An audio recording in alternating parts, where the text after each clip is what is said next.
Assalamualaikum warahmatullahi wabarakatuh. Salam dan bahagia. Perkenalkan, saya Juntariani Putri dengan NIM 2019-017-013 dari program studi akuntansi Fakultas Ekonomi Universitas Sarjana Wiyata Taman Siswa Yogyakarta.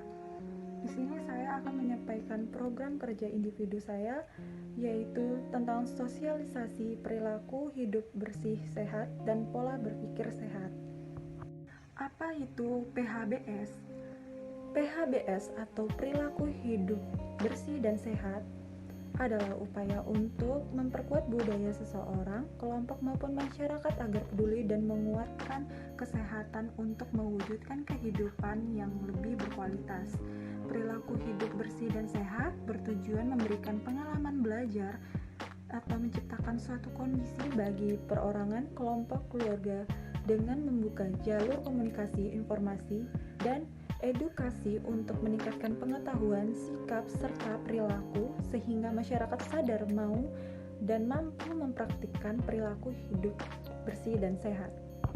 Selanjutnya, manfaat PHBS. Manfaat PHBS secara umum adalah untuk meningkatkan kesadaran masyarakat agar mau dan mampu menjalankan hidup bersih dan sehat.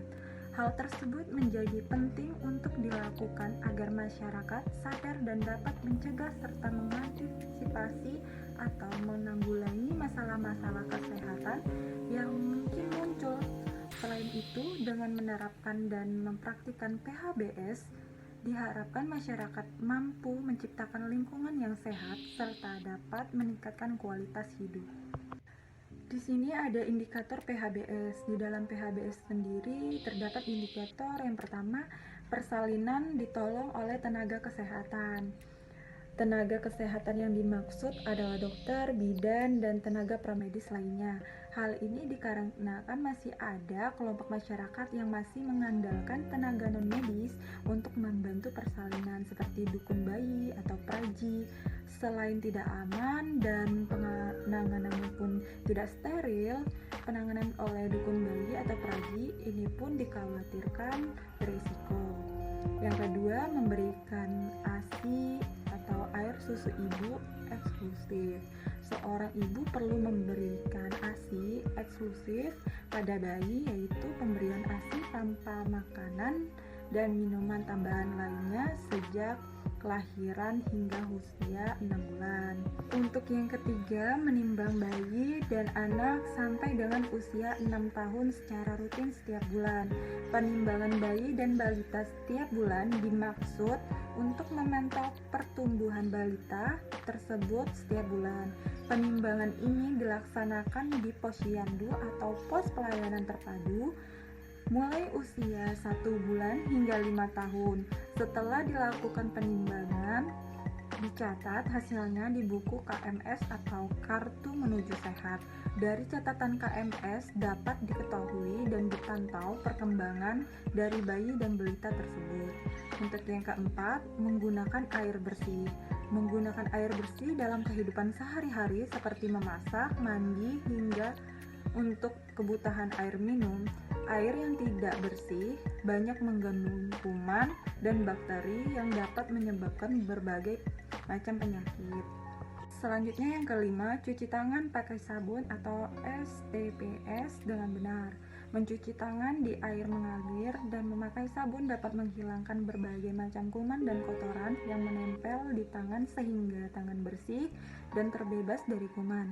Cucilah tangan setiap kali sebelum makan dan melakukan aktivitas yang menggunakan tangan seperti memegang uang dan hewan, setelah buang air besar, sebelum memegang makanan maupun sebelum menyusui bayi. Pada situasi berkembangnya virus corona seperti saat ini, cuci tangan menggunakan sabun dengan air mengalir adalah keharusan. Mencuci tangan harus memperhatikan aturan dengan membersihkan seluruh bagian dari tangan.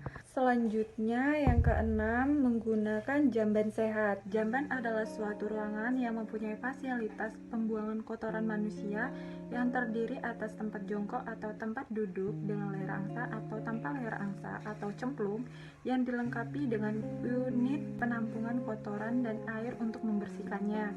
Yang ketujuh, memberantas jentik nyamuk di rumah sekali seminggu secara rutin. Lakukan pemeriksaan jentik berkala atau PJB di lingkungan rumah tangga. PJB adalah pemeriksaan tempat perkembangbiakan nyamuk yang ada di dalam rumah seperti kamar mandi, WC, vas bunga, tatakan kulkas, talang air, dan media penyimpanan lainnya yang menampung air. Selanjutnya yang kedelapan, makan makanan yang sehat dan bergizi. Makanan yang sehat dan bergizi dianjurkan agar keluarga mengkonsumsi jenis makanan yang bersih dan sehat seperti mengandung banyak vitamin, serat, mineral, dan zat-zat yang dibutuhkan oleh tubuh serta bermanfaat bagi kesehatan. Yang kesembilan, melakukan aktivitas fisik setiap hari. Melakukan aktivitas fisik baik berupa olahraga maupun kegiatan lain yang mengeluarkan tenaga yang sangat penting bagi pemeliharaan kesehatan fisik, mental, dan mempertahankan kualitas hidup agar tetap sehat dan bugar sepanjang hari. Yang ke-10, tidak merokok. Hindari merokok. Asap rokok dapat mencemari kualitas udara yang dihirup. Di dalam satu puntung rokok yang dihisap akan dikeluarkan lebih dari 4.000 bahan kimia berbahaya, diantaranya adalah nikotin, tar, dan karbon monoksida atau CO. Selanjutnya, pola berpikir sehat.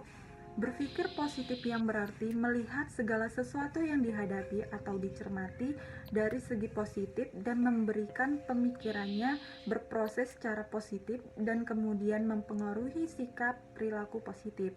Tujuan dari pola berpikir positif yaitu memahami pola berpikir positif dan mengaplikasi berpikir positif dalam kehidupan di masyarakat. Selanjutnya, prinsip dan manfaat berpikir positif.